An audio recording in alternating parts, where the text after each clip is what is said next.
green line.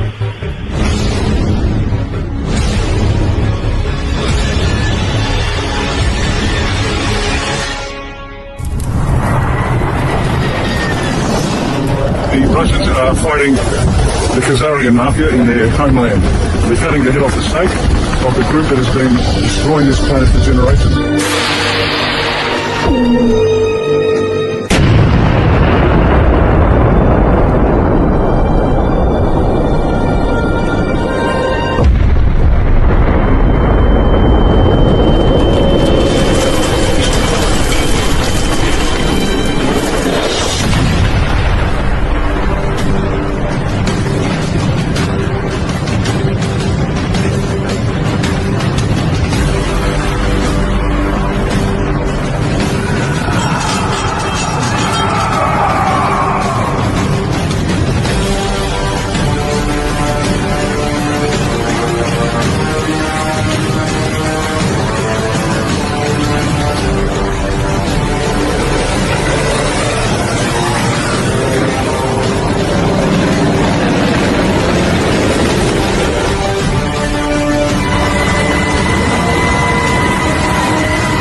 I forgot to bring that down. Sorry. Well, hello, everybody. Today we are with a special guest. This is Captain Kyle Kelly, and we have Rob Cunningham with KUWL shows. And, you know, it's a beautiful time that we're in right now because, you know, we are going from dark to light and we are in the end game. And that's why we changed the name to the show. And, you know, before we get started and we actually introduce Rob, we are going to pray as we always do. Dear Heavenly Father, I thank you for today. Lord, I just ask that your protection go out to all your people around the world. Father, I just ask that your peace that passes all understanding also be spread across this world, Father. We thank you for it, and we praise you that fear does not come into the hearts of men because they follow you and they follow your peace that gives them the perfect light to all of the information that they need.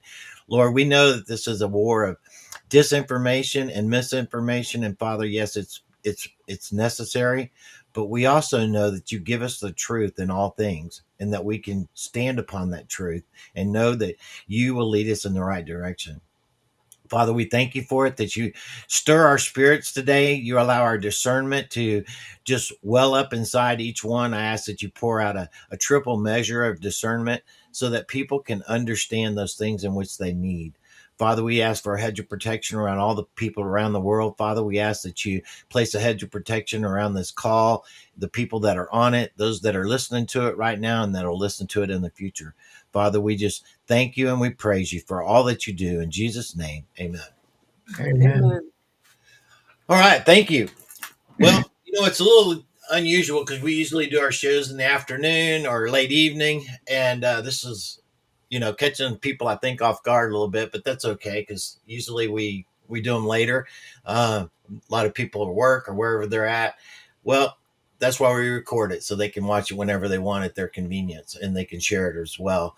And so I want to introduce Rob Cunningham. And, you know, Rob, you've got a lot of great information on the financial system. That's what people are really concerned about right now. I know there's a lot of other issues that are going on in the world, but the financial situation hits absolutely everyone.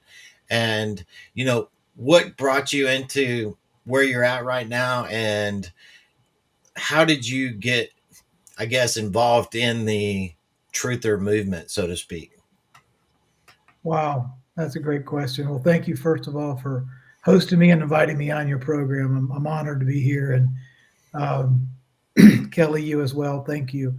Um, ah, Man, where do you even start with that? The blessings of parents, the blessings of people that believe that anything and everything is possible, the belief in God, the belief that we were created for purpose and not hatched to work for a job, that in us we're creating the image and the likeness of the quantum creator, and if God is omnipotent, omniscient, and omnipresent, and we're created in that image, and there's a piece of omnipotence, omniscience, and omnipresence inside of each and every one of us. So we also have to know that there's a lot of deception. There's a lot of folks that lie. A dude called the father of lies. There's a lot of deception, and we all have. I guess through the course of my journeys in life, brother, from grew up in Georgia my whole life, born and bred. Um, Air Force instructor pilot. Before that, I had a management information systems degree. I flew for Delta Airlines for 2 years. I've always been extremely curious about everything, and I love for people to tell me I can't do something, because that just motivates the absolute stew out of me to prove them wrong and prove myself that there is anything I can do to set my mind to whatever I want to get done, because me and God are a majority, right? So I was a skinny kid in high school and couldn't play football. So I said, I played for 8 years, and then I plateaued at 95 pounds my freshman year in high school. So after 4 years of not being able to gain 10 pounds, I finally got up to 185 and walked on and played football at the University of Georgia, and then they told me, well, when you break your leg, you can't go in the Air Force. So I went in the Air Force and went to flight school. Well, you can't quit the Air Force and nobody gets hired in the airlines. That's too hard. So you quit your job and you go to the airline.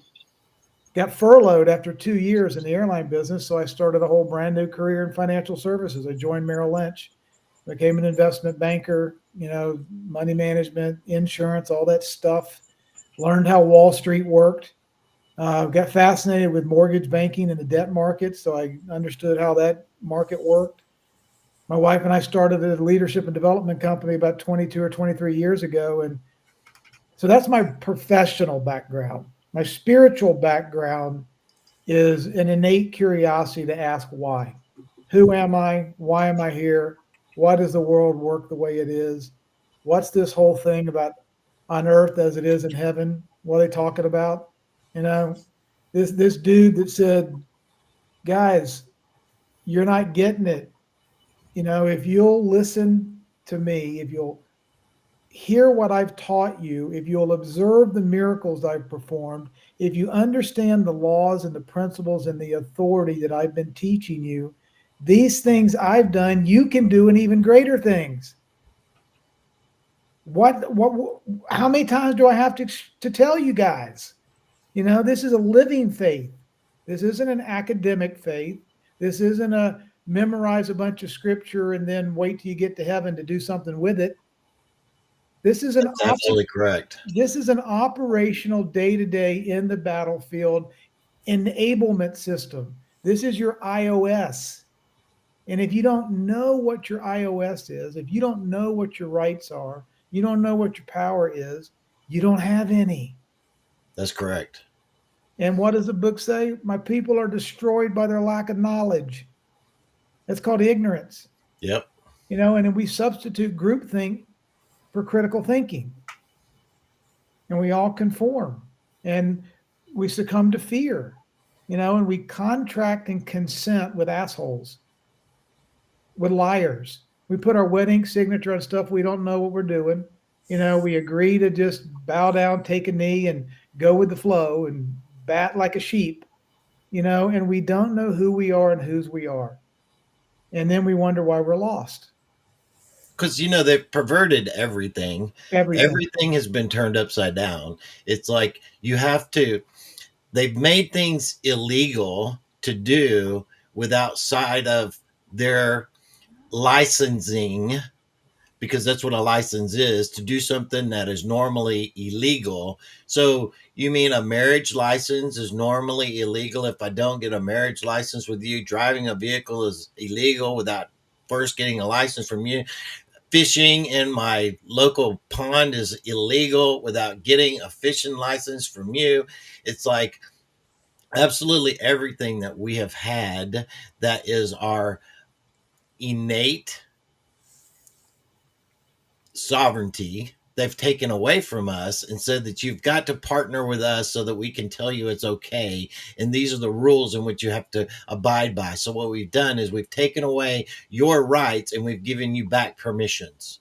And that's just where so many people are lost in understanding that Jesus showed us the way.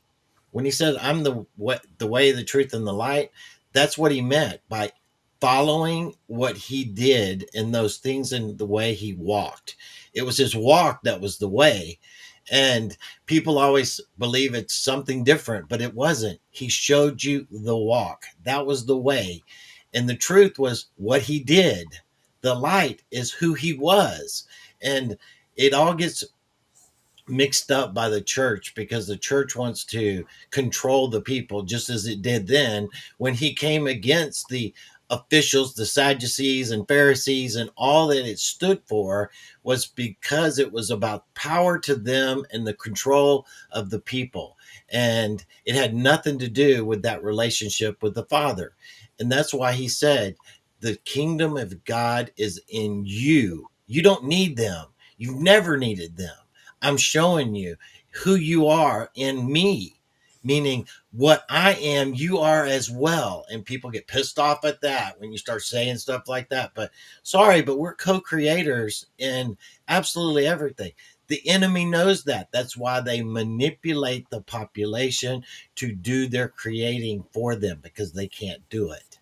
And so, it encourages me when people like yourself that are those you can't, so I do. And that's exactly how I've been my whole life. As soon as somebody says I can't do something, I'm going to show you just why I can't. Right. And that was the most stupid thing to ever tell somebody, right? And it's like, what kind of jet did you fly? Because my uncle actually flew in the Navy for 26 years. He flew F-15s off of aircraft carriers and he retired.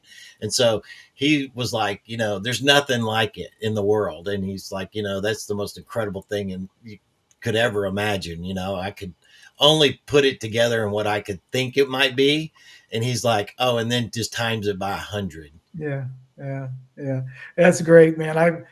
I've flown everything from T-37s to T-34s to T-38s to Learjets to KC-135 refueling airplanes to 727s and L-1011s. So my dad had 4 or 5 airplanes when I was growing up, and he used to be a crop duster when he was a young whippersnapper.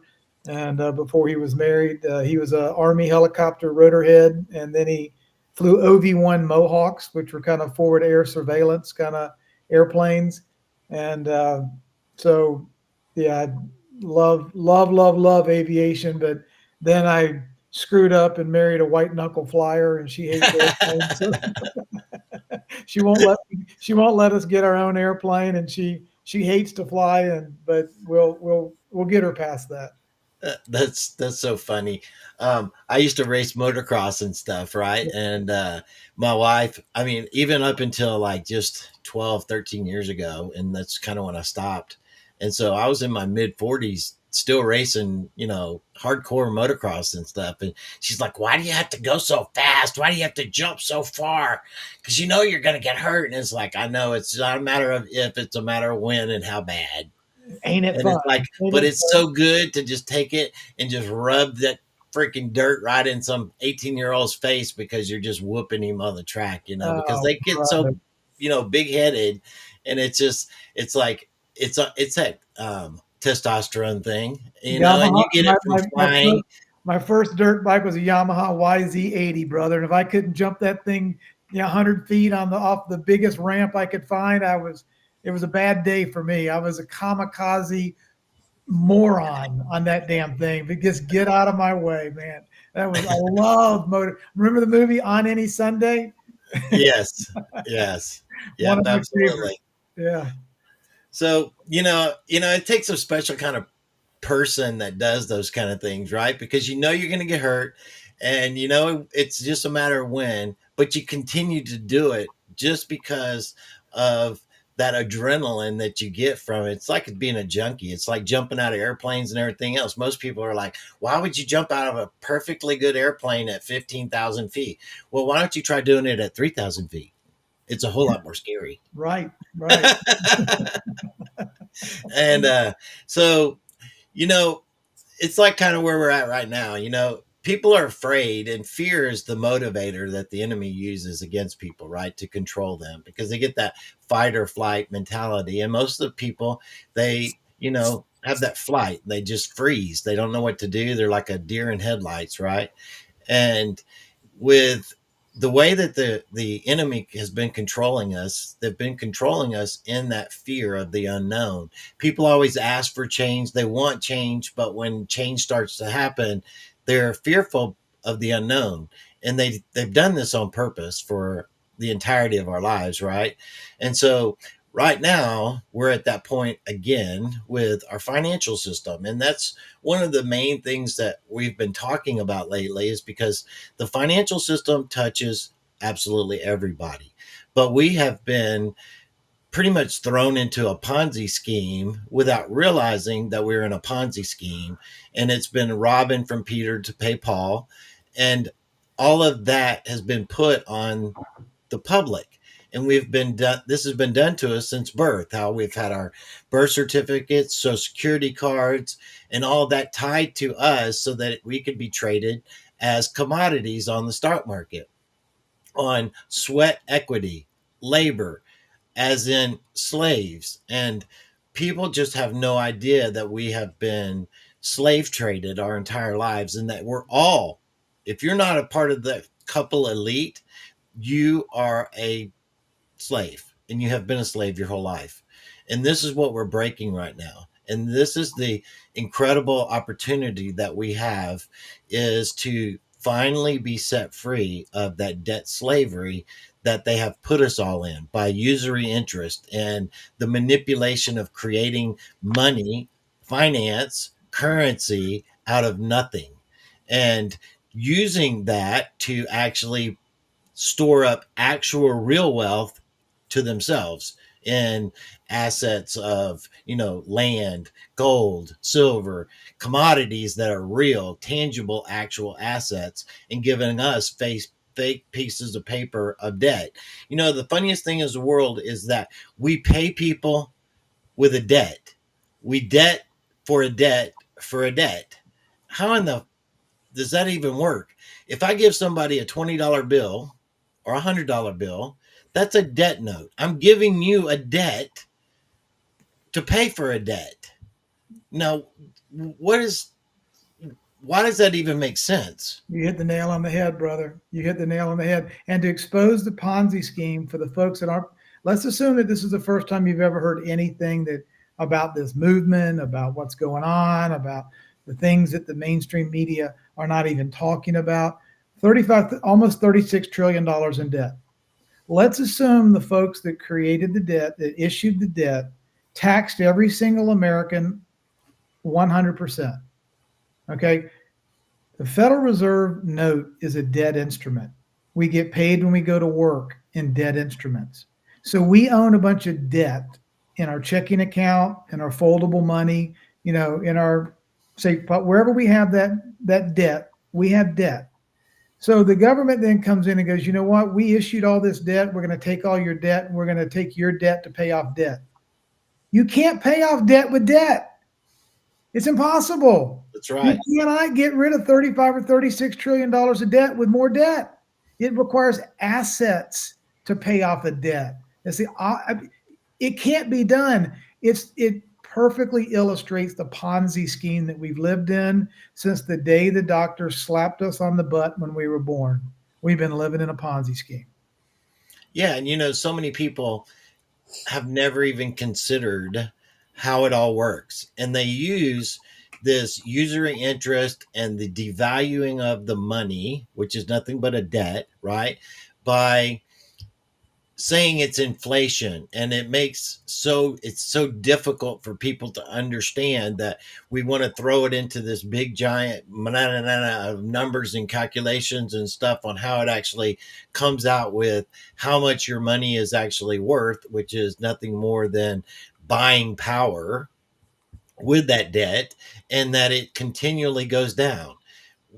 All they're doing is devaluing your purchasing power and taking more for themselves, and basically charging the peons, everybody else, more for their labor, more for their debt usage. Everything is compounded into their value system, and it's nothing but a fraud. It's smoke and mirrors.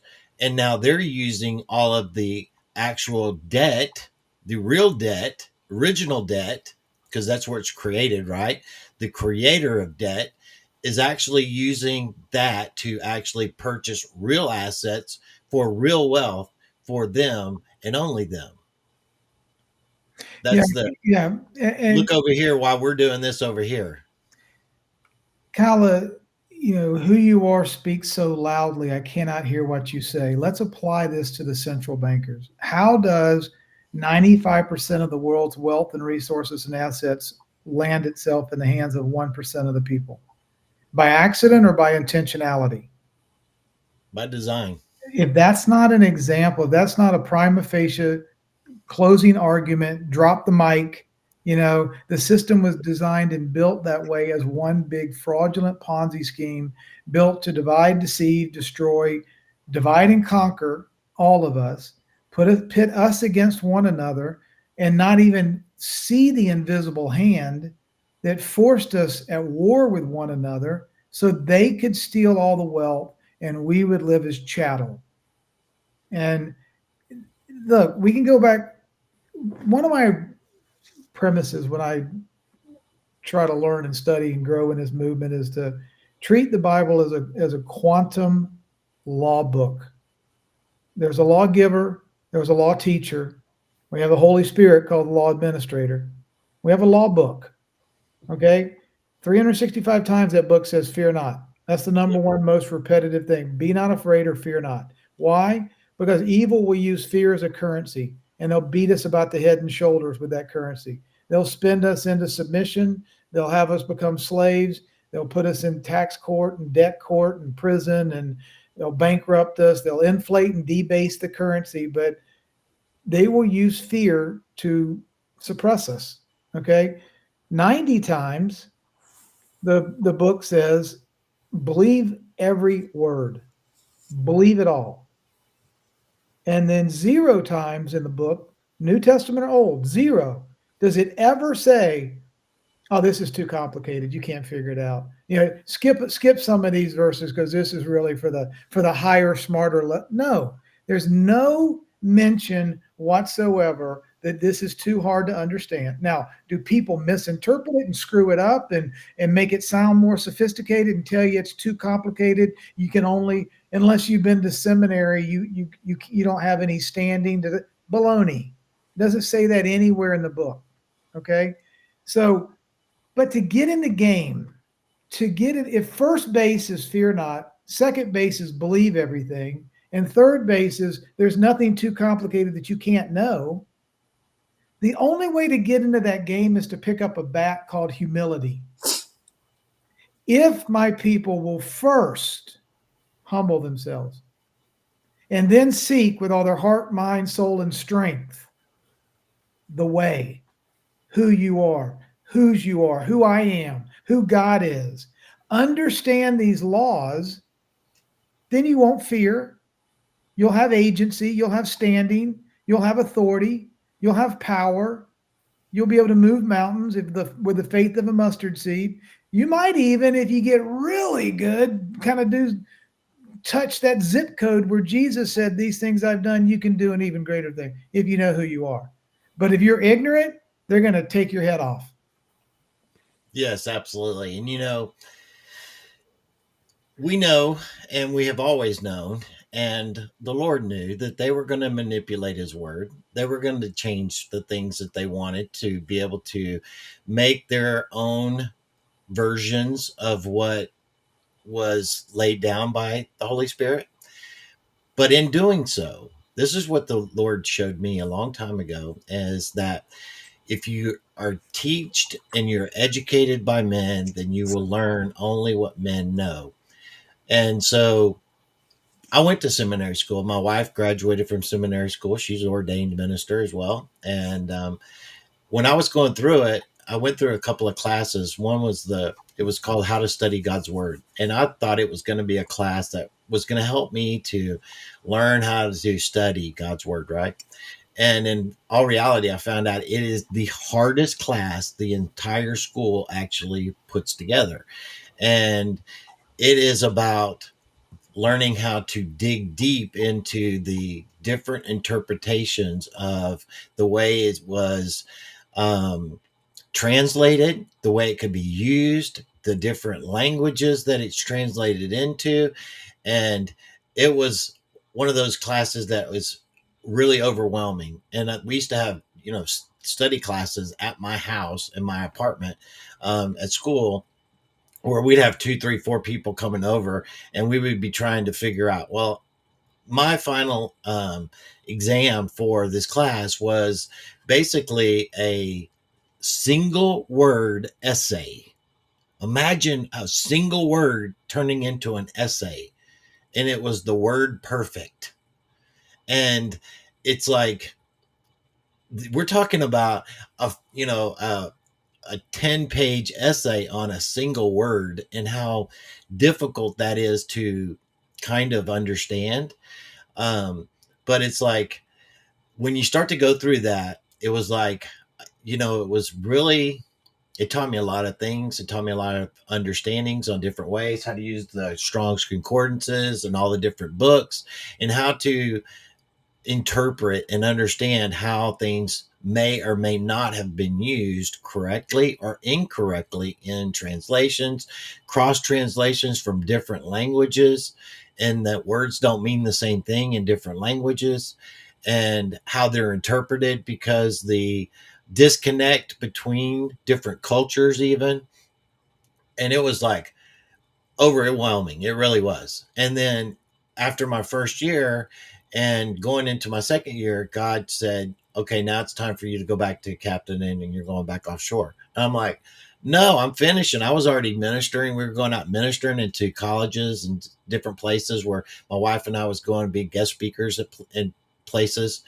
And he's like, no, you're going back. You're going to be a light out there in the darkness, and I'm going to show you. And I was like, that was really the first time I really ever argued. Well, no, it was the second time. I argued with God. And I mean, no, I said, no, I'm not doing it. He's like, I said, and that's all he would do, is he would say, I said, and then he would tell me what he wanted. And then after the third time of saying, I said, it's not that it changed in the way it was said. It was the authority behind the way he said it to me. And it was like, okay, fine, I'll do it. And I'm going to do it. And so I ended up doing it. And so I was pissed off for a couple of years, actually. And during that time, basically, he wanted me to know that he wanted to be the one that educated me. He wanted to be the one that showed me the way. And that's where he told me, it was like, if you're taught by men, then you're going to understand what men know. When you're taught by me, I'm going to teach you my hidden truths that they will never know. They think they're educated, but they're not. They are actually ignorant because of their intellect. Intellect, you cannot go to the word. You cannot go to God intellectually speaking. You have to come as a child so that you can be taught to understand those things in which you do not know. And in doing that, it was like, it took him I think it was about a year and a half before he started actually showing me the things in which, why he wanted me to go back and do what I was doing. And that he wanted to be the one that taught me. And he didn't want me to be formally educated in that completion. He wanted me to be shown things And then he wanted to finish doing the teachings through what I was going to go through my walk with him, and not being that and this is the way I understood, is that if I would have finished and I would have got my degree, then I would have wanted to go a different pathway. I would have been puffed up in the head. Look at me and look at what I can do, because this is what my education says I'm qualified to say and do. And that was not the way and the path that he wanted for me. And so I understood it was to go down the school of hard knocks and to have the testimony, so that whenever I was to be able to speak of something, I could speak of it because I had the wisdom of how his word actually applied in my life, and I can now own it, and I can speak from authority that way. I had nothing but head knowledge before then. I didn't have the experience to say, well, this is true because this is how it's happened in my life. This is what I've seen. This is what I know. I was only at the place where it was like, well, this is what it says. And in theory, it's supposed to do this. Well, that doesn't give you the authority to say nothing. It just says, this is what it says. But whenever you can say it in the ownership of, this is what it says, and I know it to be true because this is how it worked for me, period. It's not a respecter of persons. This will work for you as well, period. And that is a different means of owning something and being able to speak with authority in that aspect, right? And so when we start to talk about, the understanding of the finances that we're in right now, I do speak matter of factly. Why? Because God has showed me things matter of factly. And so I speak that way on them. And so, someone actually asked yesterday about how I was so matter of factly about XRP and about how it's going to be used as a buyback, because we were never meant to have it. It's a utility asset. We're going to be given the opportunity to be blessed financially with something we were never supposed to have, and the world doesn't even know it actually exists, really. And so when that actually takes place, you're not going to be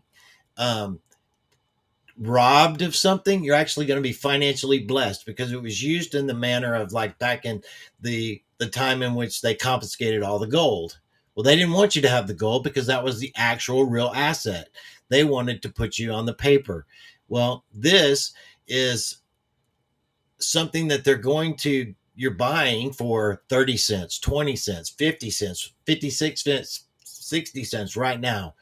And in that, when we go to buy it back from you, because it's a utility asset, that will be worth, and it can be worth anywhere from, $5,000 to $100,000. Well, I know when they did the $10 trillion worth of liquidity test on it, they were valued at $100,000.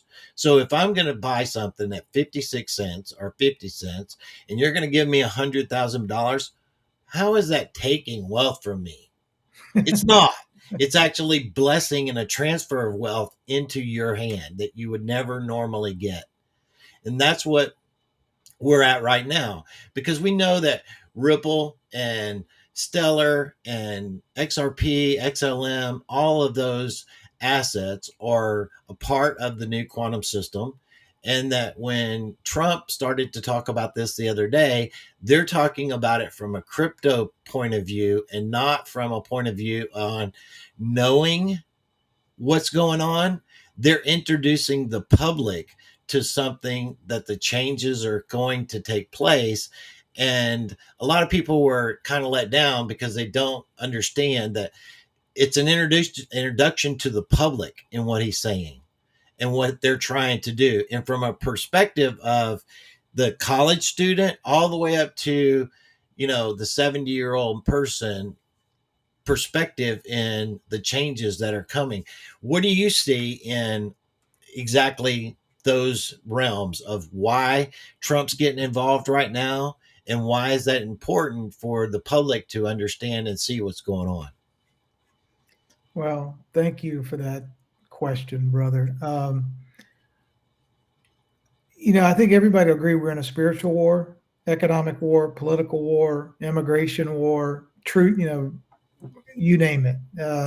We got a military industrial complex, a medical industrial complex, a media industrial complex, a agricultural industrial. I mean, everything has been monetized and licensed and controlled from the top down for wealth extraction purposes, for control and to steal the wealth from the people. Okay. I believe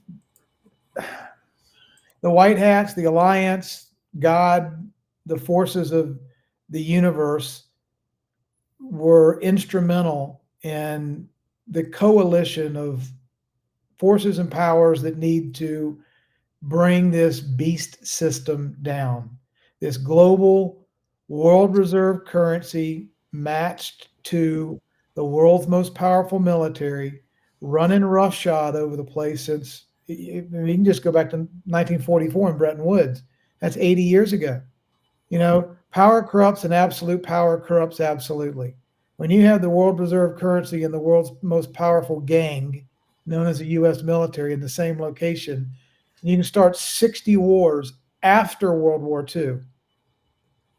It's not because you're trying to spread liberty around the world. It's because you're consolidating assets. All wars are bankers' wars. And when you own the bank and you own the military and you can go kick some ass and lay a few $1 trillion on 16 countries and charge them interest for 30 years, it's pretty good business, isn't it? You're in control of it all. The number one money maker on earth, to the people that love money being the root of all evil, the number one profit-making generator for the lovers of money is war. Because it puts... I like to... I don't want to interrupt you, but I want to put an emphasis on what you just said. The love of money is the root of all evil. Not money itself. Correct. Money is nothing more than a tool. Correct. Used for good or bad, doesn't matter. It is just a tool. It's a rake, the love of it, the hammer, what the word talked about is evil. It's a fishing pole. All it is a tool. All money is a resource. God. People say that wrong. They always say money is the root of all evil. No, it is not. No. Money is a tool. Money is a blessing and it is a curse. It depends on how it's used and who's wielding it. But the love of money is the actual word and what it says. It's it's your relationship with money that's either helpful. It's your God. Right. Because the Bible says, look, you got one choice. You can worship me or you can worship materialism. Yep. That's it. Choose. Who will you worship? As guys, are we going to go, we're going to chase the gold, the girls, and the glory, and we're going to go for fame and riches and houses and cars and look at how cool I am and how many people like me and I'm a CEO and, my crap doesn't stink? Or are you going to submit and serve God? And look, the book says the single most valuable asset on earth is wisdom.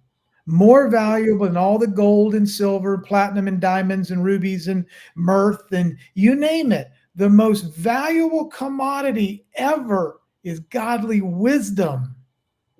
Okay? And where do you find it? It's not in physical form.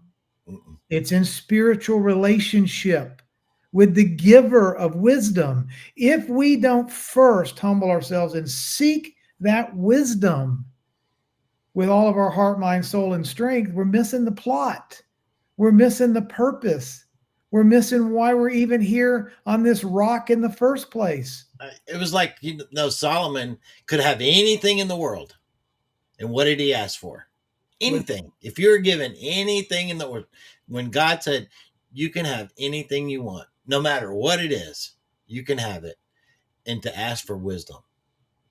That should show you how valuable wisdom is more valuable than anything. Right. Because that's where you have, it's so funny because, some people would say knowledge. Well, knowledge is great, but there's a lot of idiots with a whole bunch of knowledge because they don't have no wisdom to apply it. Correct. Kyle, that's how I got the name Cool. It stands for knowledge, understanding, wisdom, and life. And it comes sort of in that order. You can have all the head knowledge in the world and be an academic, genius and a complete moron. You know, I Yeah. mean, you can have 3 PhDs and 5 Teslas and 2 beach houses and jump in your car and go get your 5th booster shot, you know, Well, and I that, do. well, yeah, right. A lot do. And so, you know, the ego of the mind and the ego of self and the narcissism, knowledge. I say that there's 3 elements to water. Living water, there's H2O, 2 molecules of hydrogen and 1 of oxygen. For us to have the life that we want to have, we have to have 3 molecules: knowledge, understanding, and wisdom. One thing to know it. Number 2 is to understand it, put it in your bone marrow, be able to live it, be able to walk with it every day, and have the wisdom that comes only from God that marinates and puts all those 3 things together. Knowledge by itself, out of context, is virtually meaningless without the ingredients of understanding and wisdom. That's what makes it all come alive. But this system is about memorizing. It's about falling in line. It's about being a cog in the wheel. It's about being a part of the machine. It's about working for the man and just shut up, behave, do what you're told, you know, and we'll take care of it. We're from the government. We're here to help you. Yeah, that Yeah. is like an oxymoron. I mean, it really is. We're here. We're with the government. We're here to help you.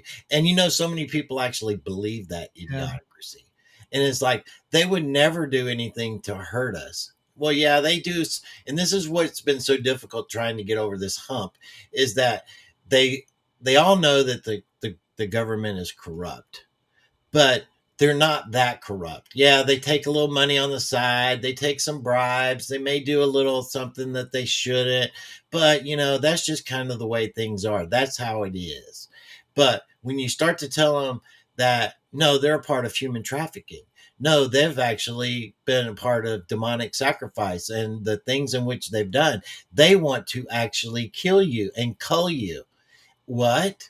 No. I mean, that's like absolutely crazy. They would never do that.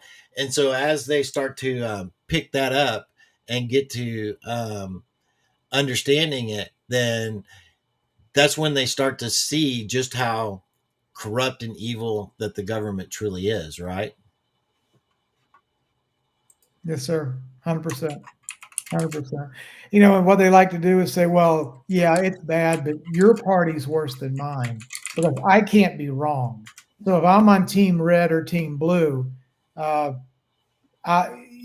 we'll admit they're all kind of bad, but yours is worse than mine. They still don't want to let go of the pride of their team, you know, being a little bit better. It's moral relativity. It's silliness. It's missing the plot. But anyway, I mean, the point is to transition into the talk on money. I mean, if it's your religion, if it's how you identify yourself based on a bank statement or a net worth or your possessions, then you'll do just about anything to defend your property, your finances, your bank account, your stocks, your job, your whatever.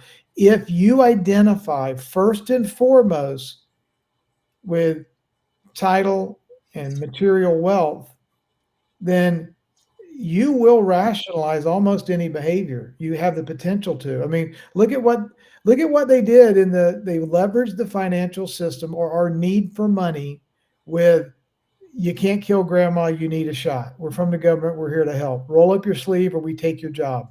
We take your license. We call you a name. We sue you. We make you close your business. We stop you from being a school teacher, a fighter pilot, a nurse. You can't work in the restaurant. You will obey or you're going to lose your stuff. Okay. They put the test right in front of all of us, and most people had to choose stuff or life. And how many people put stuff ahead of intuition, wisdom, knowledge, insight? And so by owning the financial system, which has been a terrible trade of our life's essence and our value for their paper instrument worth nothing. Once we make that trade with the issuers of debt and paper, we give them the value of our life for something that cost them a penny to create $100 bill. Okay, it cost them nothing to give us the currency they created. It cost us everything to take that horrible trade. And in addition to the trade, I go work 80, 60 hours a week, 70 hours a week, 20 years, whatever. You give me a bunch of paper that immediately the system treats like an ice cube in your hand on a Miami beach. That ice cube begins to melt. Inflation, deflation, debasement, taxation, booms and busts, and they steal, rob, deceive, and extract the quote unquote wealth that they give you, and then they take it back so they can control all the wealth, and you die broke and penniless. And And, and that's always been their plan. right, Um, but the thing is that the plan has always been to do what they've done, and then it gets to a point where it can't sustain itself anymore, and then they have to reset it, and then reset it usually is with a war, some kind of big major incident that happens globally, so that they can reset the debt, reissue the debt, and then start all over again with a devalued system right there to as the starting point, right? And it happens over and over and over again. Well, this time it's not happening over again. correct. Why? Because we didn't fall for the endless war to go into another war and for them to be able to hide these house of cards of the debt instrument that they have that they can't afford, they can't pay for. And even the mainstream media for the last several years has talked about it not being able to sustain itself and that it was going to crash. It's got to correct itself. And this is something that was always known because they're a part of the mouthpiece of the deep state and the cabal, knowing that it has to correct, but they don't have the means for the correction.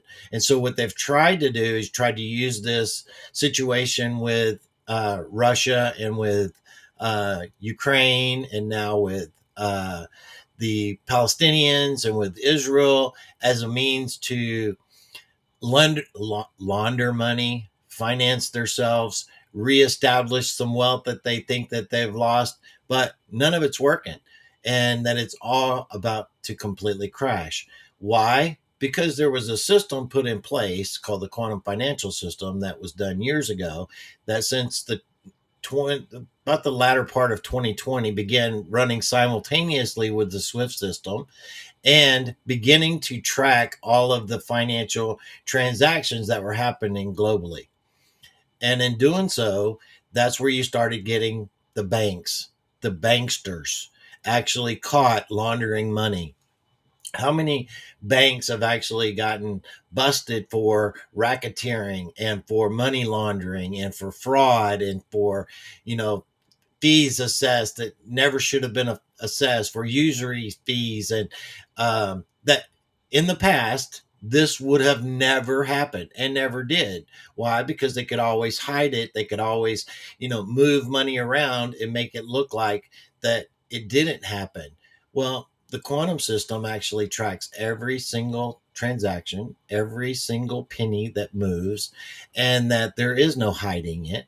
And that when they tried to manipulate the losses and they tried to hide these things, well, it was shown that this is what really happened.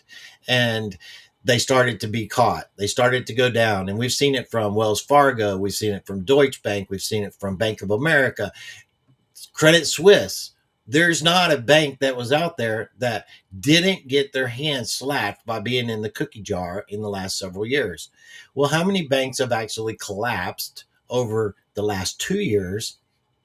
And in doing so, let's compare the amount of banks that's collapsed as well as the financial institutions that have gone bankrupt in the last 2 years, going all the way to the Chinese investment house that went bankrupt.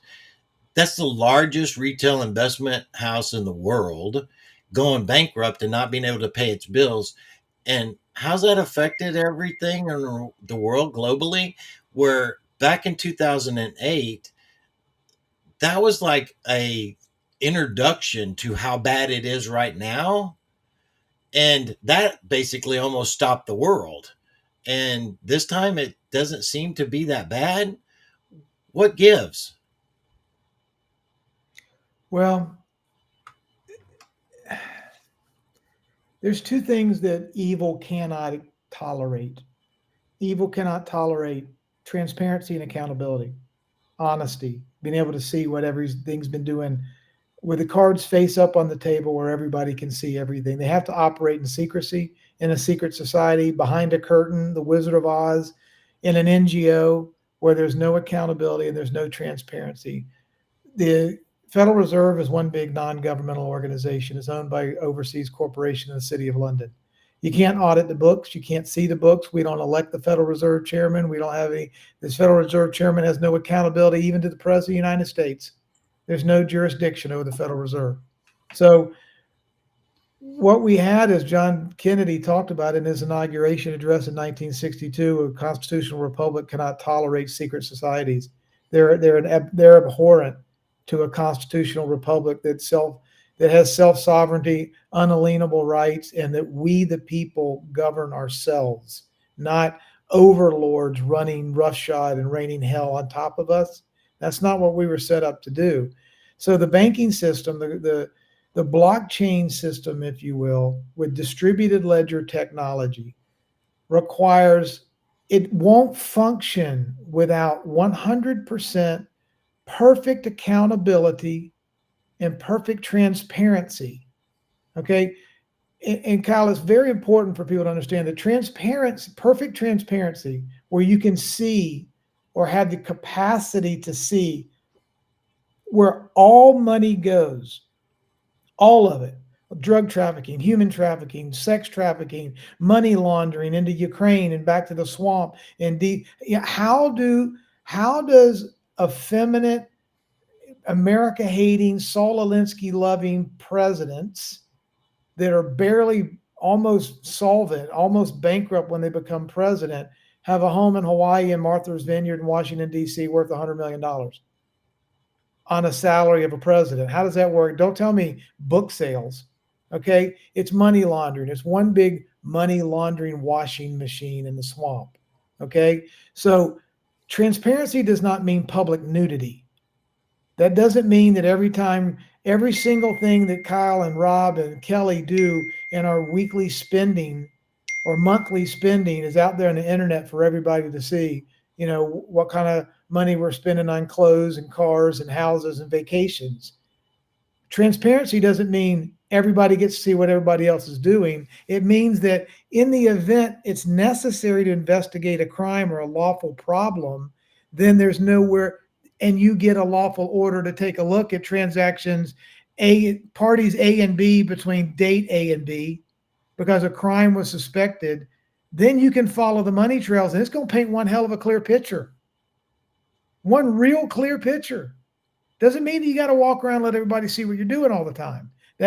Don't conflate the two terms. That transparency and accountability means, oh my God, I'm going to lose all my privacy. It does not mean that at all. But what it does mean is you can't have two sets of books or three sets of books. You can't have a books that you show the public and a books for, Congress and a books for the Federal Reserve and a books for the World Economic Forum. You can't have multiple records of truth. You have to have one record of truth, one. And people have to be able to have access to that one record of indisputable truth. Central banking fiat Ponzi schemes cannot operate with a single record of truth. It literally can't happen. Money laundering can't happen. Child trafficking can't happen. Wealth confiscation can't happen. The centralization of power can't happen if everyone can see exactly how the game is played. And it's good how you put that together, because we look at the Federal Reserve and there's nothing federal about it, like you said.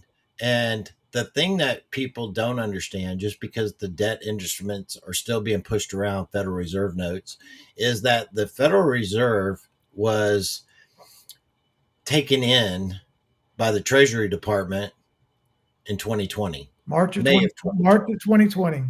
And so the Federal Reserve, as a corporate conglomerate of the Bank of England, does not exist anymore, people. I want you to understand that it is only there in name at the moment, and it will only be there in name until all of these debt notes are recovered back into their possession. Once we actually get to the other side with our treasury notes that are coming. So, the thing with the um, quantum financial system uses the blockchain technology for that very purpose, just like you said, with complete transparency in transactions that are in truth, because it's held in multiple locations everywhere as a single transaction that's happening all these different places, right? Validator nodes from around the world. Like, to give you an example, there is only one global, let's put it this way, enterprise scalable blockchain solution for global payments. One. It's Ripple. Yes. The only one. So, 17. yeah, and so we started talking about this back, years ago, and I've shown people that Stellar and Ripple basically were designing and implementing the blockchain technology, and for the change of the digital stock market, because that's where it was going to, was a completely digitized blockchain technology enhanced stock market that they controlled completely, started back in 2011, 2012. And there's information that you can find on my channel right now that shows that these articles were being written back in 2014, 2015, that they were doing this very thing. And it was all being developed for the deep state. It was being marketed by the deep state. Why? As a means to control us, hide monies from us, and to be able to have complete dominance over everything. And I mean absolutely everything. And Trump was never supposed to win. Hillary was going to be the final nail in the coffin for everybody. The executive orders kept leading to more and more control and more power of the executive branch to do that very thing. And when the military stepped in and allowed Donald Trump to actually win legitimately by controlling the cheating, that's what they did. They didn't install him. They allowed him to win by controlling the cheating. And by doing that, that's when we actually went into a beginnings of the continuity of government, because they were at that point starting to clean house. They knew these things were going to be difficult. They knew the stuff was going to happen the way that it has happened. And we have been in this actual event going back all the way to 2017 after the inauguration up until where we are at right now today. This is not just started 4 years ago. This didn't start 5 years ago. This started before actually Donald Trump ever came in. But at the final stages of this moving us into where we're at today started in 2017 when he took office, because they had the ability at that point of having someone in the executive branch to now wield that power of a president with War Powers Act that they had already implemented, because we were still in war. We've always been at war. So in doing that, they allowed the deep state to build these things out. And then when they started to take them over, it goes back to what we were saying earlier. Money, finances, they're only tools. They're either good or bad by the person that's wielding them. And so they allowed the enemy to build these institutions out, these structures out, the blockchain technology, Bitcoin, all of this that they were using illegally for hiding their transactions of, sex trafficking, money laundering, and with doing stuff illegal with drugs and everything else. They were doing that. Well, what was supposed to be the good um, tractor to Bitcoin is that it was supposed to be completely anonymous. Nobody could know who did what, blah, blah, blah, blah, blah, right? Well, as soon as they introduced that technology to the quantum system and introduced that into the quantum financial system and plugged that into the quantum computers, well, guess what? The quantum computers could actually track anything and everything, no matter what it was.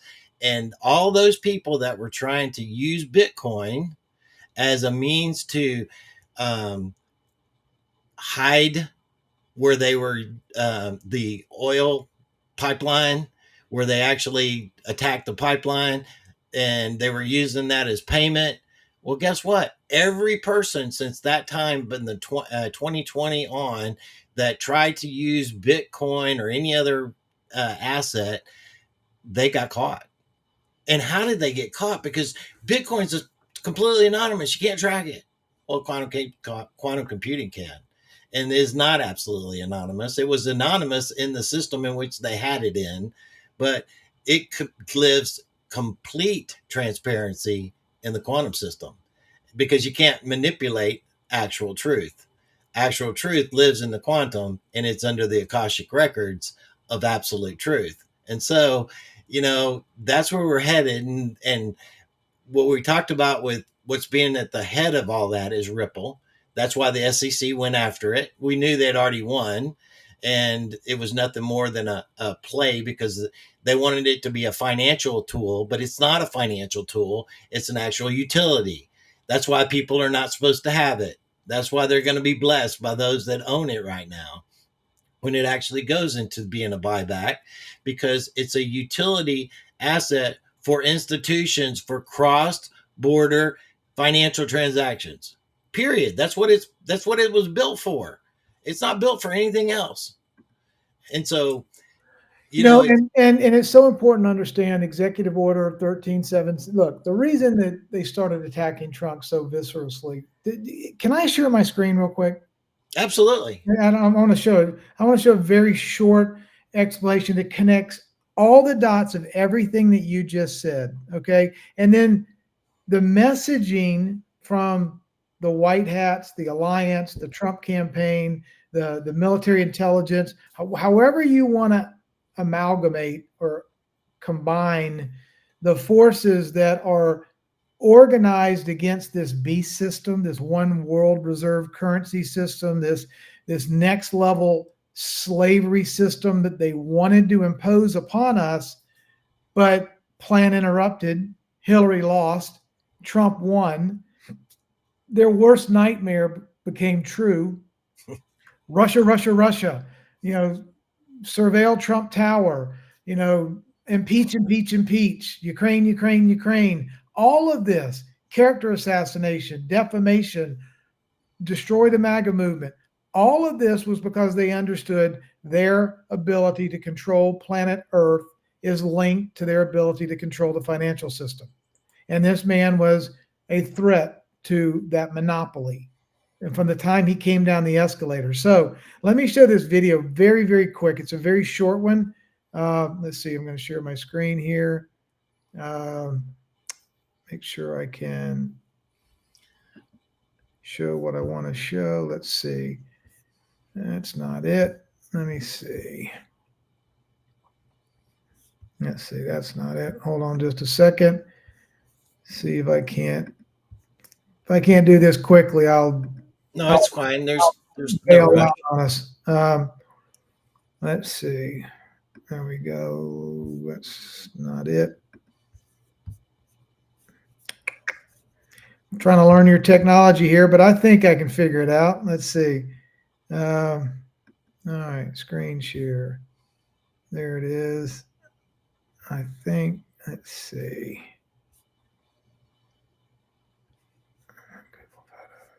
I don't want that. Let's see if that'll let me in here.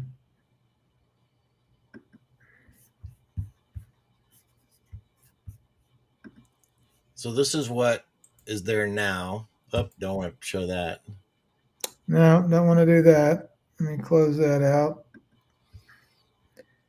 All right, let's see. I think I might. Can you see my screen now? No. No. Okay. Let's see if I can't find this video on my Twitter account, and then I'll show it. I think it's this presentation of the communicate. You know, the Q drops say that future proves past, right? The more and Yes. more we see, the more and more we know, the more and more we understand of events that happen today. Then we turn around and we look 4 years ago and we go, now I know. That's exactly what they were talking about. I get it now. The more evidence that is revealed to the world, the more validation of the early communications that we were all seeing and that we were all trying to share with the world, and everybody called us crazy, right? Yep. Well, the more and more data that comes out to prove that we were right, that we connected the dots with godly intuition, that we did it in a way that we had that spiritual discernment.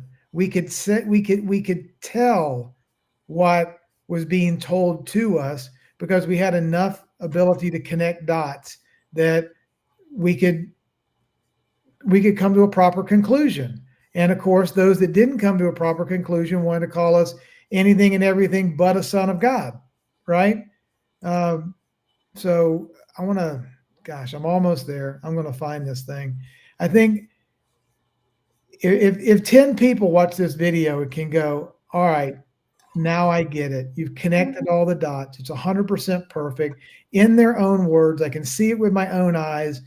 Now I have the faith to believe. I understand exactly what's going on. When Donald Trump came down the escalator in 2015, what was the sign right above his head? Do you know? I don't remember off the top of my head. Currency exchange. He and Melania were in Trump Towers waiting to come down at the right time to announce his candidacy in 2015 to run for president. Right. Above his head in Trump Tower were the words on a sign, currency exchange. Now, what's so important for people to understand is, what is currency? How do they come up with the name currency? What is life? What's that energy and that electricity that runs through our body? I call it current. You can call it life. I am that I am. But in essence, let's say the energy that flows through each of us, the difference between a dead person and a live person is just the energy, the soul that is within us, that Right. spirit. And if we're made in the image and likeness of God, he's not talking about our hairstyle, our elbows, our knees, and our nose. He's talking about we're spiritual beings and we are made in the image and likeness of his spirit. Okay. Let's say that spirit is energy. The life force is energy, or there's a current that runs through us. Well, they swap our current for their currency. So we make a trade. We That's give correct. them our life. They give us a piece of paper with ink on it and a demonic eye on the top of a Rothschild piece of paper. They have Correct. convinced us through this foreign entity known as the Federal Reserve to work our butts off and then take everything that we own, cars, titles, businesses, songs, homes that we build, careers, savings, whatever, swap out the essence of our life, our work product, our talent, our creativity, our possessions, and retitle it or register it with the crown, or put it in one of their banks, or swap our efforts and labor for their paper. And once we do that, they own it. They own the title to the car. They own the title to the boat. They own the title to the house. They own the debt note that put us in debt slavery. They own the paper that is the Rothschilds. They own the licensing process that lets us cut hair or lets us teach school or lets us fly an airplane. Those that give can take away, right? So when they tell you, so when the World Economic, when Schwab said they're going to own nothing and be happy. Well, guess what? You don't actually own anything, not even your children. under Correct. the system that we are in right now. You Correct. don't own your house. I don't care if it's fully paid for. You don't own your car. I don't care if it's fully paid for. Correct. You don't own nothing. You don't even own yourself. They do, because of the system in which they've created. So when they say that and people are like, oh no, that would never work. Sorry, but you're already in it. That's how it is right now. When you registered your car, you're just a user. You're a user of your property. They can take it from you at any time they want to. Fact. It's like people just have no idea how screwed up this system truly has been. Well, and the nice thing is that what it has done for us is okay, good. I think I can do this now. I can share my whole screen. If I do that, I can get this video up and play it. Can you see that screen? Yeah, let me put it up real quick. Come on, stupid thing. Oh, good. I'm glad. I'm looking forward to it. There you go. Okay. Do you see? This is 2015 Trump Tower, golden escalators. Look right behind Melania's head. Yep, currency exchange. Watch this. Watch this quick. It's about 5 minutes.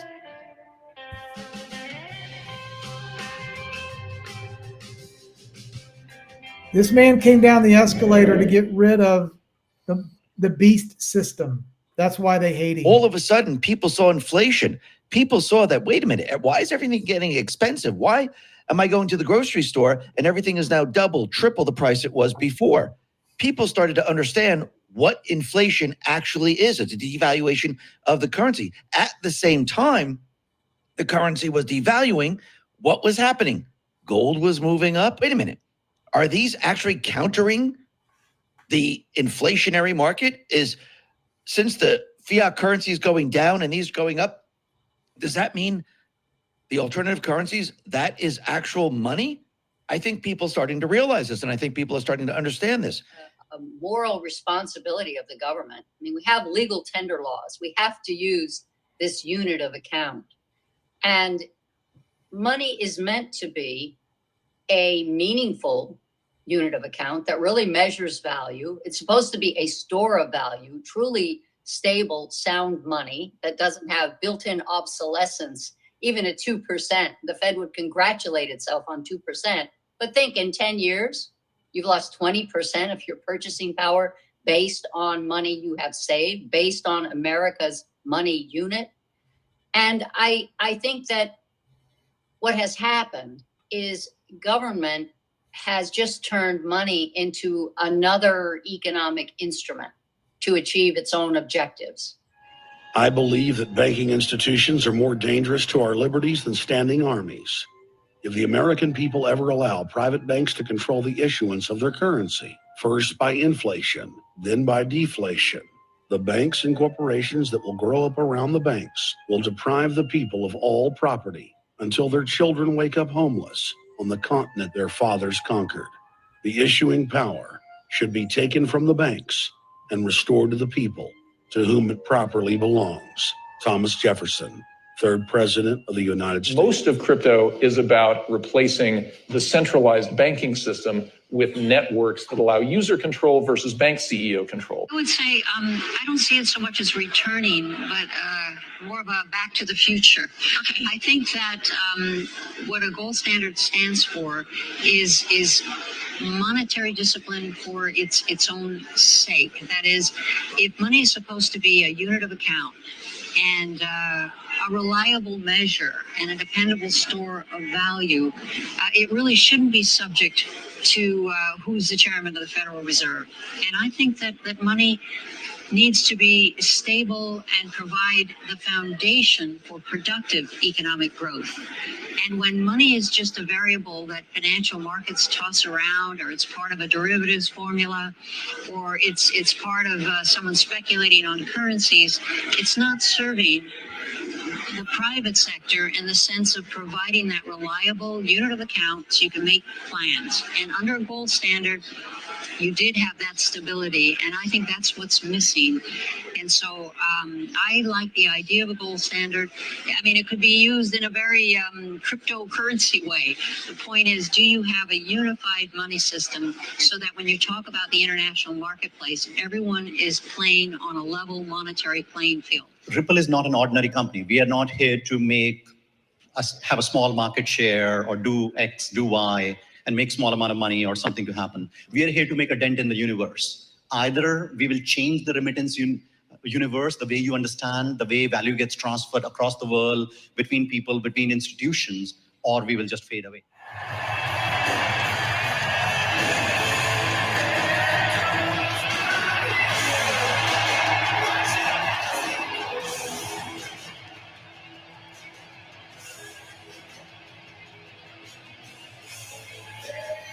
Special meeting.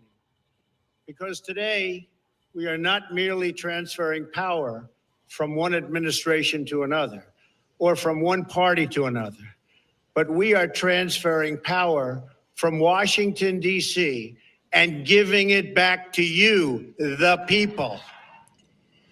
Good morning, sir. I do believe we have everything. If I can first say happy holiday for Dr. Martin Luther King, and please allow me to say how proud I am of the almost 25,000 National Guardsmen who have come in from all 50 states and territories to help support the Secret Service and the police departments with a peaceful transition of military power. Good morning, sir. Good morning. Thank you. No fear. We are protected, and we will always be protected. We will be protected by the great men and women of our military and law enforcement. And most importantly, we will be protected by God.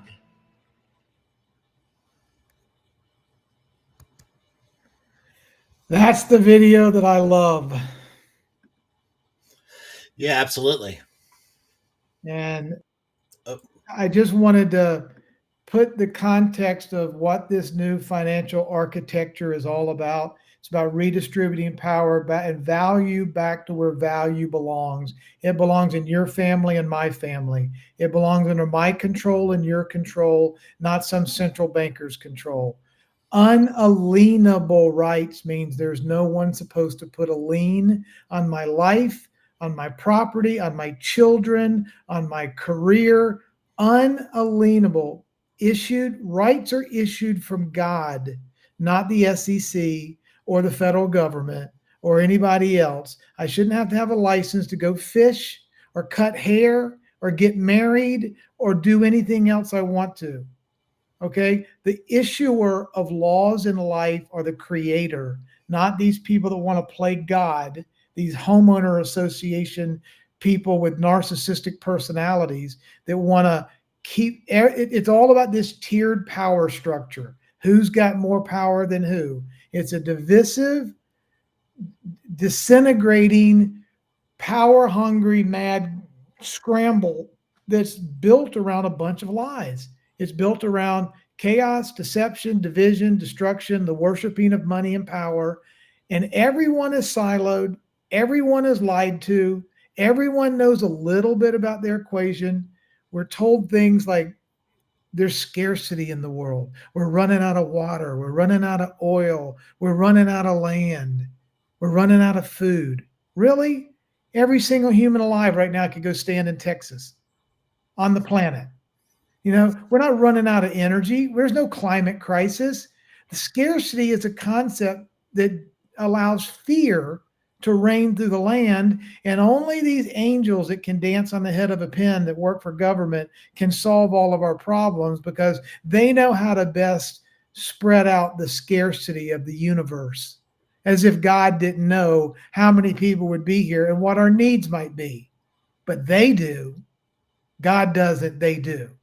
Come on. The whole thing is a fallacious construct of lies. And until we figure out who the lawgiver is and what the laws are and who we are and whose we are, we're going to continue to fall victim to scam after scam after scam. And Well, this, that's why, we've had to go through this process when Trump said we're giving it back to the people back in 2017. Yep. The people had to learn about government. They had to learn about Congress. They had to learn about the executive branch. They had to learn about the judicial branch. And they had to learn about financial. Money. What is money? Well, that's what I'm saying is they have to learn all these things, right? Before you can take control over anything, you've got to learn about it. And so people have been through the school of hard knocks. You can't tell them, you have to show them. Right. And that's what we've been through. We've been through the showing of each one of these different scenarios that people have had a crash course in. They've got the school of hard knocks on the education part of this. Some paid attention, some didn't. It's okay, because they will be carried along to their, resolute place on understanding eventually.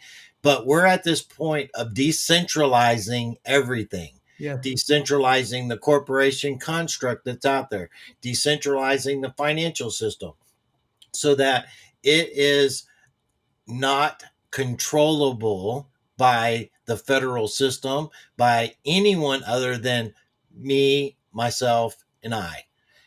Because I control my destiny. I control the things in which God gave me the ability to. Why? Because I'm sovereign.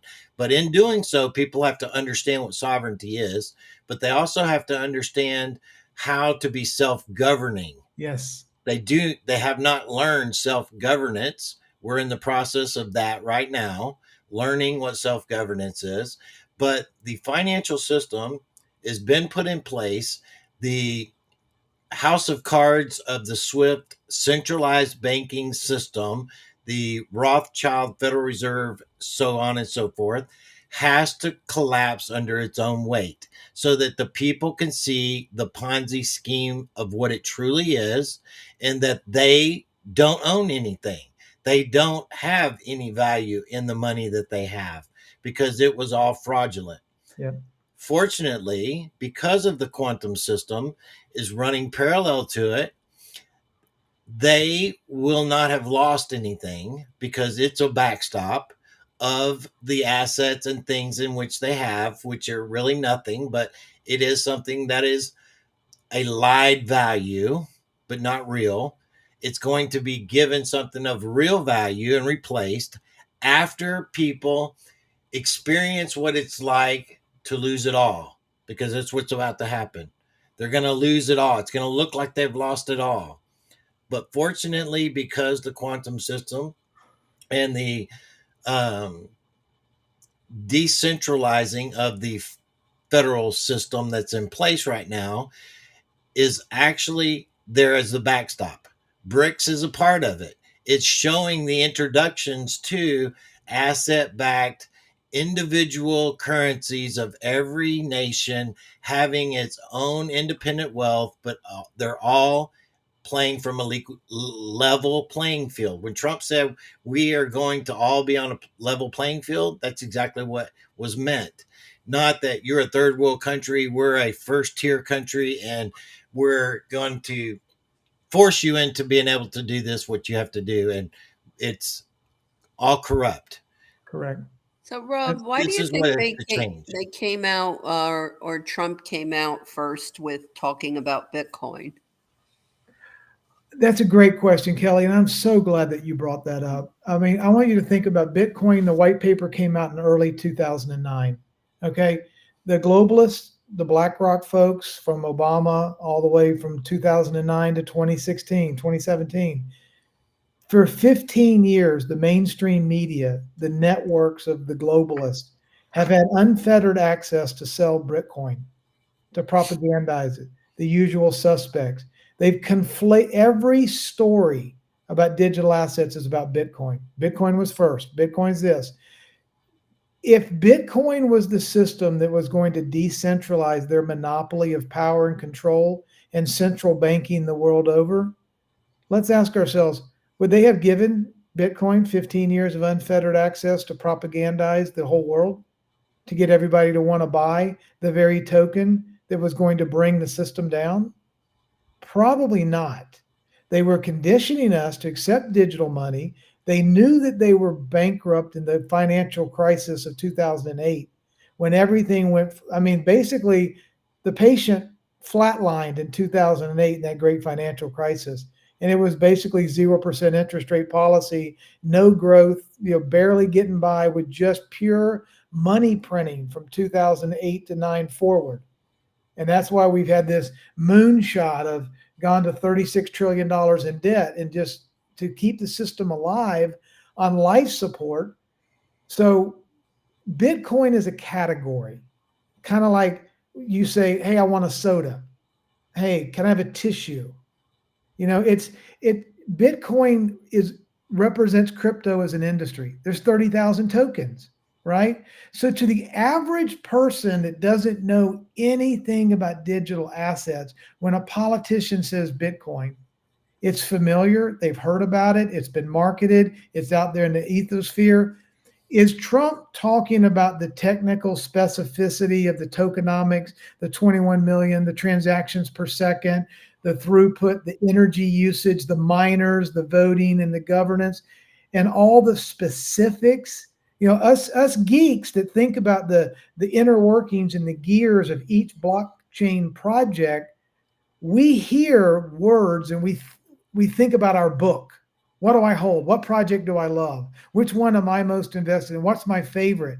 When a politician like Trump says Bitcoin, I think he's trying to wake up the normies. He's trying to wake people up that, hey, we're going away from fiat banking and we're going to this new crypto world. I think oftentimes us that geek out on all of this crypto technology, we get very tribalistic, and my project can beat up your project and go Bitcoin, and we hear it with a different set of lenses than a guy like Trump, who's trying to wake the world up to say the old banking system is dead. We're going to a new banking system. You've heard of Bitcoin, right? We're going to Bitcoin, and he's showing digital transactions. He had a call from Mar-a-Lago with Barron Trump, who's 18, and Donald Trump, who's 78. Arguably the most powerful brand name Trump on earth, the leader of the freedom movement, the guy that is called Your Excellency by most of the BRICS nations leaders. The next month, over 90% of the world's population, land mass, manufacturing capacity, shipping lanes, rare earth minerals will be on a blockchain-based non-dollar system. 90%. That is astonishing in and of itself. So these BRICS nations that are doing brick pay, that are adopting blockchain technology, that are issuing their own gold and silver-backed, asset-backed currencies on the blockchain, away from the SWIFT system and the Rothschild system, they're not building this on Bitcoin. They're building this on payment rails. They're building this on derivatives of the XRP ledger, Ripple, RippleNet, and blockchains that are going to provide a level playing field and introduce this idea called trustlessness. We have to understand China doesn't trust Russia any more than Russia trusts the United States, or the United States trusts Japan, or Japan trusts Italy. When you don't have to worry about the words coming out of someone's mouth about, hey, I'm good for it. Hey, I got the money in the bank. The gold's in the reserve. I'm good for it. Don't worry about our debt. We'll handle it. We'll take care of it. No, you can't have secret hidden variables in a blockchain world where perfect transparency exists. If I want to level the playing field, my 20 ought to equal China's 20, and China's 20 ought to equal Japan's 20.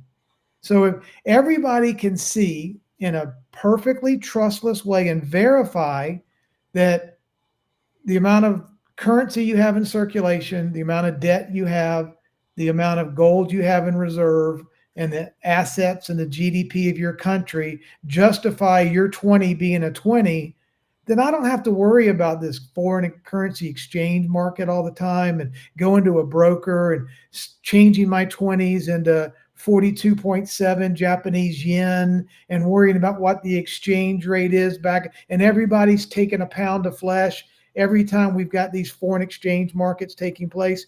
What if, there's an ISO 20022 standard for cryptocurrencies, Kelly. There's also an ISO standard for currencies. An international standards organization defines what is a sovereign currency, how is it supposed to be issued, and what are the governing standards for a currency.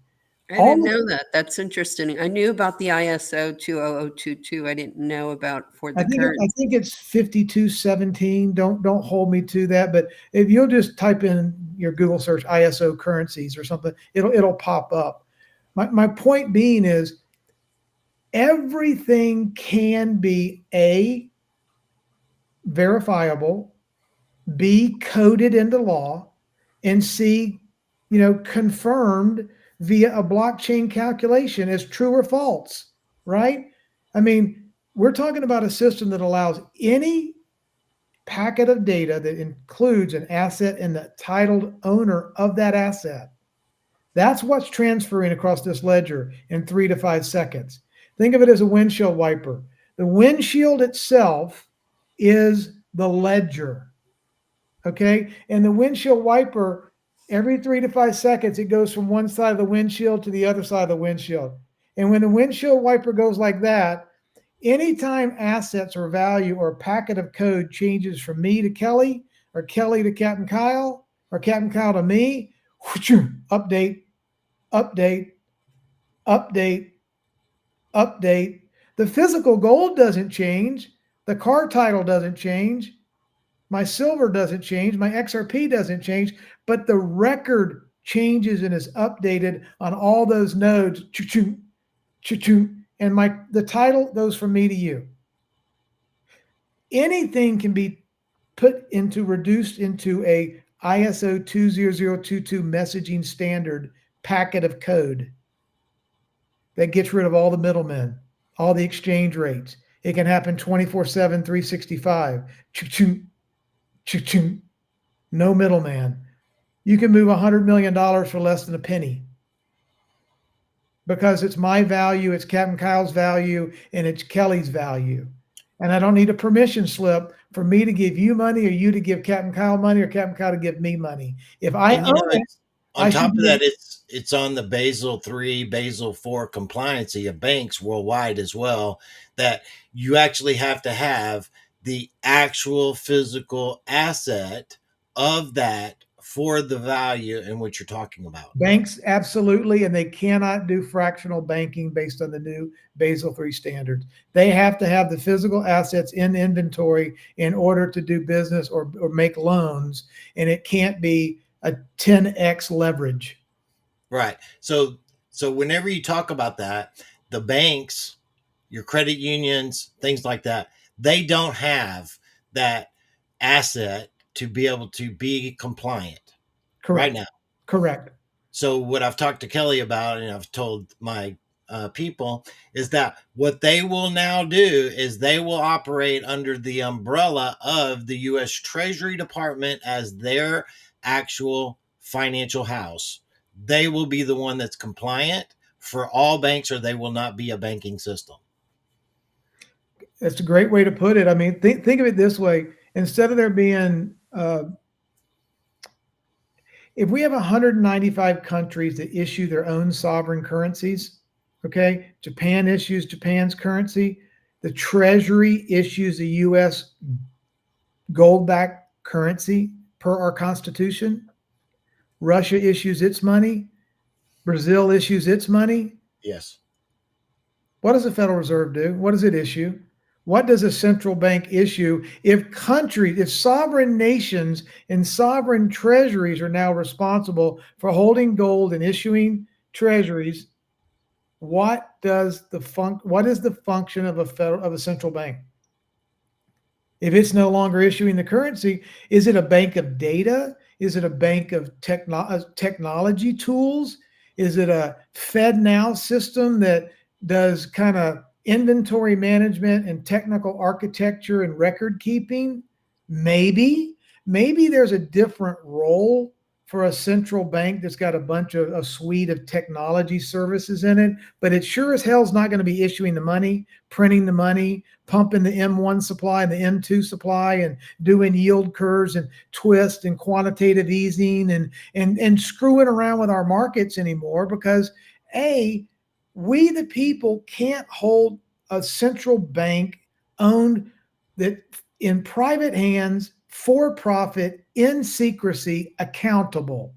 Right. The monetary system is supposed to be a public welfare system in that it has the public's welfare at heart. It allows us to have a means of exchange so everybody can exchange their talents and goods and services with one another.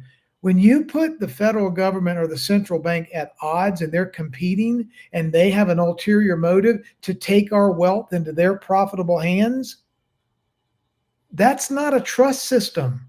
Money is ultimately supposed to be a trust system. Okay. You can use soybeans, coffee, tulip bulbs, copper, silver, gold, paper, anything that people will agree represents real value, a unit of account.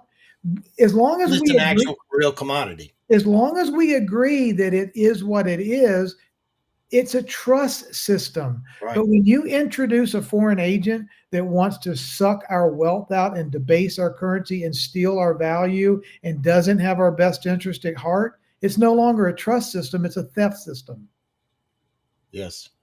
And that's what we're replacing. We're replacing the foreign-owned, for-profit, closely held Rothschild theft system for our constitutional form of money that our founders talked about when we signed the Declaration in 1776.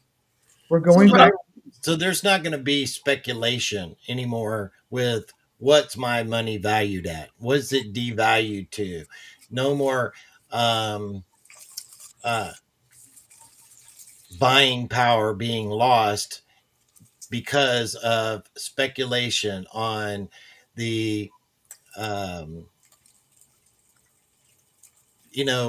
everything that they've done by taking a $1 being not $1, but actually devaluing it to a penny, time, to a penny. To where, right now you probably have about 6-7 cents, maybe 8 cents valued on the actual dollar.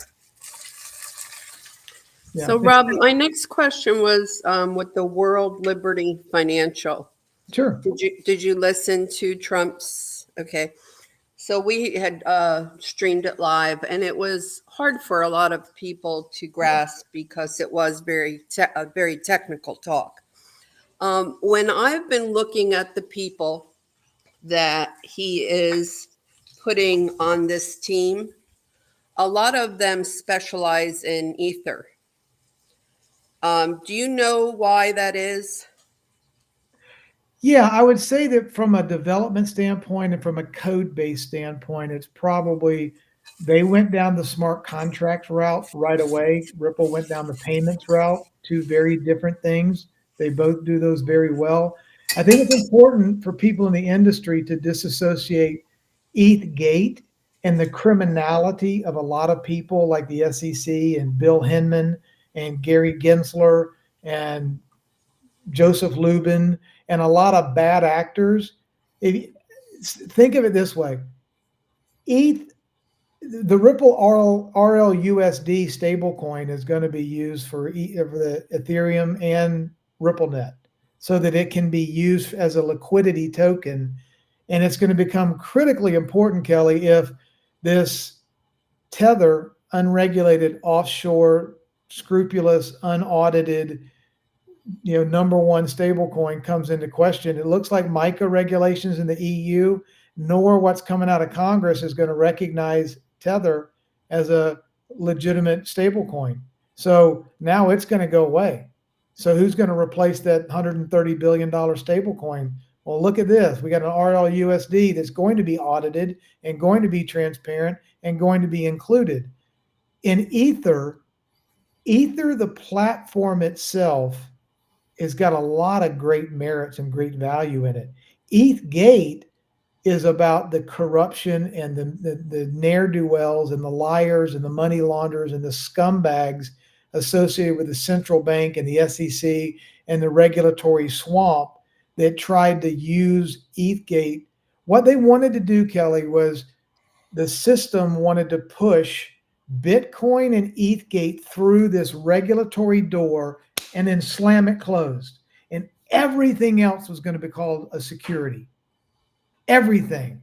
Every other project was going to come under the auspices of the SEC or the CFTC after they said, well, we think Ether is sufficiently decentralized. We're going to give it a pass. Yeah, they did an ICO, and that, but it changed. It's not a. We're going to look past their initial coin offering, which is totally illegal on its face. We're going to push Bitcoin and Ethereum through, slam the door shut, and regulate everybody else as a security. Well, they lost that lawsuit against Ripple. They weren't able to do it. There's a lot of nefarious people that need to go to prison for life, that committed treason, that got in bed with the CCP, that looked the other way, that bent the rules, that used lawfare, that targeted Ripple and XRP for things that were nowhere near as egregious as what these founders of Ethereum, one of them being JP Morgan Chase. Thank you very much. JP Morgan Chase was present as an investor before the Ethereum mainnet was even launched and went live. Okay. So the fact that, there's a lot of bad actors around Ethereum and that were trying to use Ethereum to maintain their power and control in the new digital architecture space doesn't necessarily negate the validity of the Ethereum network. It just means we need to prosecute those jerks that were trying to create a monopoly on the back of Ethereum. Does that is that fair?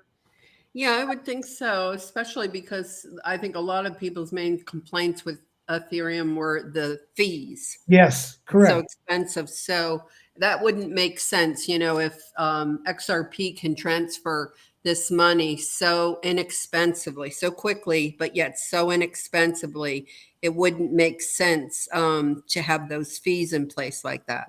Correct. Well, and again, that goes to so much of the Ethereum network is about smart contracts, and they charge crazy fees in this little, regulatory protected bubble where they can name their price and do whatever the hell they want to do. Whereas in Ripple, they've been criticized heavily for not being smart contract friendly. They do cross-border payments exceptionally well, exceptionally fast, and exceptionally inexpensively. And they've architected, 1,700 NDAs, and the biggest banks and financial institutions and corporations around the world are all under NDAs, but they're all using this one proven enterprise solution for global payments. Okay. There's going to have to be a reconciliation with the Ethereum programming and network where the fees come down. They're more reasonable. They're much more scalable and friendly. And then there's side chains that are going to work where, think of it as a 2-lane highway. If you've got a RippleNet and an Ethereum side chain that can run right down the road in different lanes, but the Ethereum weight or the smart contracts doesn't slow down the transaction speed of the Ripple transaction, but you can also somehow or another have a smart contract on an EVM side chain that's associated with the payment or linked to the payment, but doesn't interfere with the execution and speed and efficiency of the payment. That's what I think a lot of development is working on right now. How do you get a 2-ship formation where you have the payment and the smart contract, getting over the target at the same time, but you don't have both pilots in one airplane? I think that's what they were bridging a lot of this over, to be able to do that, to bring in that smart contractability without the lag as well as the costs that are involved in it, because everything is going to go to that smart contracts where you don't need to basically have all of the lawyers and all of the criminal acts that are out there trying to tell you what you need to do when we're going to operate under common law, which common law is very, very simplistic. It was never intended to be difficult for the average person to ever understand. They made it difficult to understand because they didn't want anyone to ever understand it. They could tell you what things were going to be, right? It's like when you go and do a mortgage and you go to do your title transfer for your house, and you have to go to a trust, right? Don't even get me I mean, started. that thing's Don't- like this Don't freaking even thick. get me started. It's freaking this thick, and Right. for an hour you're signing, and do you ever have time to read it all? Absolutely not. No. Right? It was all by design and by intent, right? It's just like trust laws. Trust laws are the same way. And when you take that and put it into smart contracts, very simplistic terminology where anybody can understand it and make it binding in a 2-user agreement, it's done. It's like, basically like a handshake. It's what it is. Yeah. And there's so much abundance. Trump is so specific about how much of it. Think about this. He said this 4 or 5 days ago. America is going to recover so quickly where families are going to be able to afford a home, afford a new car, stay together on a single income. Think about this. How this man is either psychologically deranged and doesn't know what the hell he's talking about, or something massive is coming our way. If America is going to be able to cut the workforce in half or have a single wage earner, kind of keep the family together, both mom and dad don't have to work and farm the kid out to the daycare center and run around like a chicken with their heads cut off to hire daycare and house cleaners and just to barely pay bills. But a single wage earner is going to be able to afford a house and a new car and live comfortably in this new economy. He's either lost his damn mind or he knows something that you and I don't know. Mm-hmm. Yes. And I would beg to differ. It's something you and I don't know. Yeah. That's a bold statement to make. I mean, I remember a pastor one time, and I'll always remember, either Jesus Christ was a psychological deranged narcissist or he was who he said he was. That's correct. It was one of the two. Yep. And it's usually the latter. So Rob, we know your time is limited here, and you need to. I've got a freshman in high school daughter who is all on me right now for leaving the house to go and pick her up from high school. Okay. Well, we always have people that love to ask questions. Is your availability at night? Are you able to come on podcast at night? Because I know to come back for a Q&A would be awesome. I would love that. I would be honored to do that. And what I can do is I can probably see if I can get this up on my phone and I can continue this conversation as I jump in the car and go get my daughter.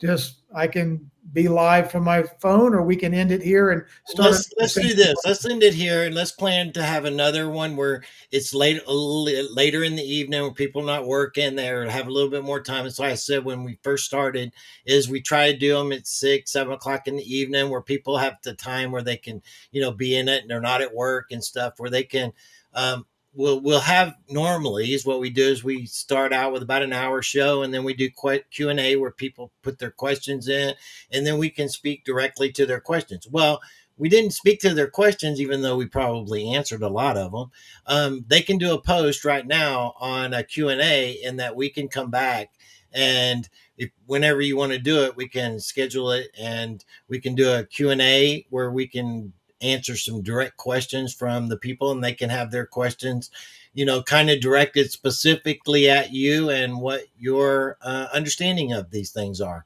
And I think that would be great. So I'd be honored. Let us know what you want to do. I would love it, brother. I would be so honored. And, I've really enjoyed our time, and I had no idea how, equally yoked we were from the monetary, the spiritual, the political, the historical, all of the alignment. It is amazing how God is kind of connecting us all together. I agree Absolutely. 100%. Kelly? Yes, yes, absolutely. I'm so excited to have you on and come back. And Major Freddie can join us then also, because I know he is a big fan of yours. And he was right. You are amazing. And we've enjoyed it so much. And I know our audience has as well. So coming back for a Q&A will be such a treat for us. Thank you, Rob. Well, thank you both. And thanks to Major Freddie for connecting us all together and making today's event happen. And yeah, please reach out to me, cell phone, text, direct message on, on X or however you want to get in touch with me. But this has been really, really a pleasant surprise. Well, I appreciate it very much, Rob. And if you would stay on just after we close this out real quick, and then we'll get that from you. And everyone, we appreciate you very much. We want to encourage you all that life is about to change as we know it. It's going to get difficult before it gets better, but we are at that doorstep and about to walk through it. So be encouraged and don't fall prey to the fear porn that's out there. Do not fall for it. There's too much of it, and be careful who you follow. We love you guys, and we'll talk to you soon. Good night, everybody.